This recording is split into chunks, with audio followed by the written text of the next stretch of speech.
ছানা বানানোর ঝামেলা ছাড়া কাঁচাগোল্লা মিষ্টি। আর এই কাঁচাগোল্লাটা এত বেশি মজার, অল্প সময়ে আপনি বানিয়ে ফেলতে পারবেন কেনা চিজ দিয়ে। আমেরিকাতে এই চিজটা পাওয়া যায়, অন্য কান্ট্রির কথা আমি শিওর না, তবে অবশ্যই আশেপাশের ব্র্যান্ডের পাওয়া যাবে। চলেন রেসিপিটা শেয়ার করি। প্রথমেই আমি রিকোটা চিজ, তো ওয়ালমার্ট ব্র্যান্ড নিয়েছি। কারো যদি লাগে আমাকে কমেন্টস করবেন, আমি ইনবক্সে পিকচার দিয়ে দিব। তবে যে কোনো গ্রোসারি স্টোরেই রিকোটা চিজ পাবেন।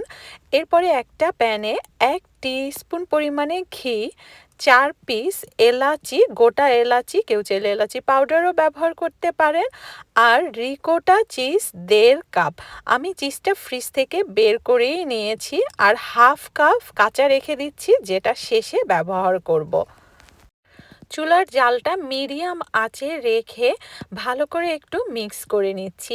এরপরে এর মধ্যে 1 টেবিল চামচ পরিমাণে চিনি, কনডেন্স মিল্ক 2 টেবিল চামচ পরিমাণে। আমি যে মাপটা ব্যবহার করেছি এটা কিন্তু সুইটের ব্যালেন্স, এভরিথিং পারফেক্ট। আর চিনি, কনডেন্স মিল্ক দিয়ে এরপরে নেড়ে চেড়ে একটু মিক্স করে নিচ্ছি চিনিটা মেল্ট হওয়া পর্যন্ত। আর এই প্রসেসটা টোটাল 5 মিনিটের করতে হবে। 5 মিনিটের বেশি সময় লাগে না, খুব তাড়াতাড়ি কিন্তু হয়ে যায়। আর প্রথম পর্যায়ে এরকম একটা লিকুইডই হবে, দেখে ভয় পাওয়ার কিচ্ছু নাই। মাত্র 5 মিনিটের মধ্যে এক্সট্রা পানিটা শুকিয়ে এই পর্যায়ে চলে আসবে। খুবই অল্প সময় মজার একটা কাঁচাগোল্লা মিষ্টি কিন্তু বানাতে পারবেন। এটা এত বেশি মজার ছিল, তো যারা আমার রেসিপি ফলো করেন আপুদের বলবো অবশ্যই আপুরা একবার হলেও ট্রাই করবেন বাসায়। ঝামেলা ছাড়া সহজ কাঁচাগোল্লা মিষ্টি। এরপরে এ পর্যায়ে আমি 1/2 কাপ পাউডার দুধ দিয়ে দিচ্ছি। 1/2 কাপ পাউডার দুধ দিয়ে আবারও 1 মিনিটের মতো নেড়ে চেড়ে নিচ্ছি। যখন দেখব তলানি থেকে, মানে পাতিলের তলানিতে এক্সট্রা কোনো চিজ ক্রিমগুলি লেগে নেই, একদম উঠে যাচ্ছে স্মুথলি নাইসলি, তখন বোঝা যাবে যে পারফেক্টলি ডান। এ পর্যায়ে আমি আলাদা একটা প্যানে ঢেলে নিচ্ছি। দেখেন এক সাইড থেকে আরেক সাইড চলে যাচ্ছে একদম ক্লিয়ারলি। তো একটা প্যানে মুভ করে এই অবস্থায় আমি এক্সট্রা 1/2 কাপ যে কাঁচা চিজ রেখেছিলাম, মানে ওটাই মিক্স করে নিচ্ছি।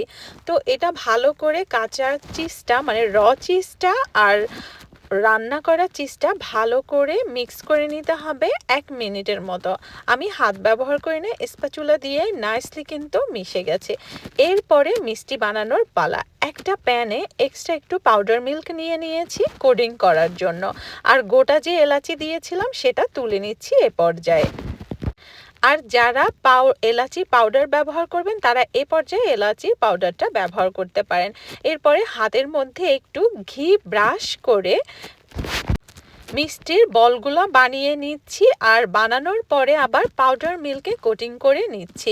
এরপর যে একটু হালকা সফট মনে হলেও এটা যখন আপনি রেস্টে রাখবেন ফ্রিজে তখন কিন্তু সেট হয়ে যাবে। তো বানানোর পর সবগুলি মিষ্টি মিনিমাম 2 ঘন্টা ফ্রিজে রাখতে হবে সার্ভিংয়ের আগে। সো 2 ঘন্টা পরে কিন্তু মিষ্টিগুলো এত সুন্দরলি সেট হয়েছে আর এত বেশি মজার। আপনি যদি কাউকে না বলেন যে এটা আপনি রিকোটা কটেজ চিজ দিয়ে বানাইছেন, তারা বিলিভই করবে না। একদম ট্রেডিশনাল কাঁচাগোল্লা। যদিও আমি নাটোরের কাঁচাগোল্লা খাই না, বাট যতবারই আমি দোকানের কাঁচাগোল্লা খাইছি তার থেকে এই কাঁচাগোল্লাটা বেস্ট। আর ছানাটার থেকেও কিন্তু আমরা যে বাসায় ছানাটা বানাই তার থেকেও কিন্তু কোনো অংশে টেস্ট কম নয়।